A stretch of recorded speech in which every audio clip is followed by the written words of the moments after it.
Update ko lang kayo. So, as you all know, recently, I got this car, Toyota Hilux natin na GR model 2024. Actually, the other day, nakita ko na siya agad sa Top Gear na post.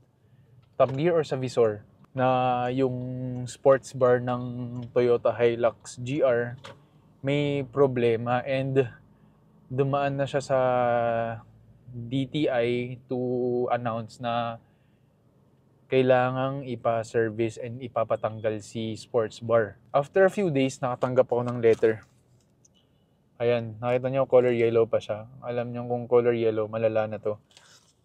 Anyway, I'll just read to you yung pinaka contents nung letter na to. So, this is officially a special service campaign for my Toyota vehicle. So, nang nabasa ko kasi sa article na hindi siya indicated dito is that units that were produced from August 2023 up to end of April na 2024, these are the units affected. So around 3,000 plus units to na affected. So nakuha ko kasi to mid-April of 2024. So obviously nung binasa ko pa yung article without even receiving this letter, alam ko nang affected yung unit natin. In this letter, may first notification. So, they're very strict, I think, with the delivery. As in, nung dineliver sa residence namin, tumawag pa. Usually kasi, dinadrop off lang nila sa mailbox eh. So, I think they want to make it very clear na this was very, very urgent. So, in this letter, so it was dated June 28. Tapos, nandun si model, then si VIN or si Vehicle Identification Number and yung plate number natin. Special service campaign for your Toyota vehicle. This notice was sent to you that Toyota initiated for the sports bar na Hilux nga natin. So the condition is that the vehicles that are equipped with sports bar affixed through brackets. So parang under certain severe usage conditions, the brackets may crack, causing the sports bar to potentially detach from the vehicle. If this occurs, it could become hazardous to other vehicles and pose a safety risk for pedestrian traffic.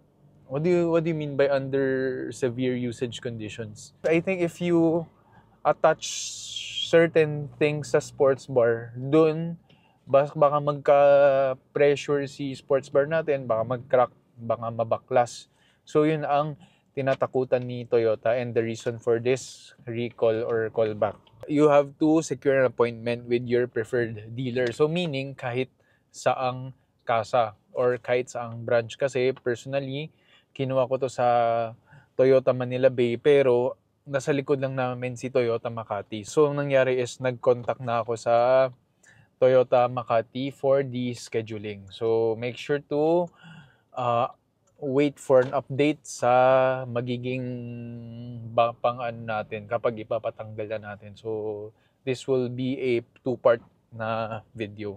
Please note that the replacement is not yet available as of the moment. So, I can confirm this. Nung tumawag ako sa Toyota, itatanggalin lang daw muna. Tapos, kung may replacement na, tsaka na lang tatawagan ulit for reinstallation. So, for the meantime, wala nang talagang sports bar. So, of course, since this is Toyota's fault, walang cost yung pag-remove and pag-install natin. And it will only take approximately 0.9 hour. It may take longer periods of time depending kung may naka-install na siya. So, personally, ngayon may naka-install kasi na top flip. So, I don't know kung based sa initial tingin ko kasi I think may naka-cover. Or nahaharang kasi siya. So, let's see sa assessment ng Toyota. I think I mentioned majority of the letter na.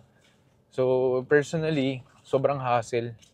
Kahit saglit lang magtanggal or mag-install, kahit nasa likod lang, oras mo pa rin eh. You need to allot time for it. So, personally, unfortunately, kahit na-hassle ako, kailangan gawin. So, yun lang yung initial update ko guys.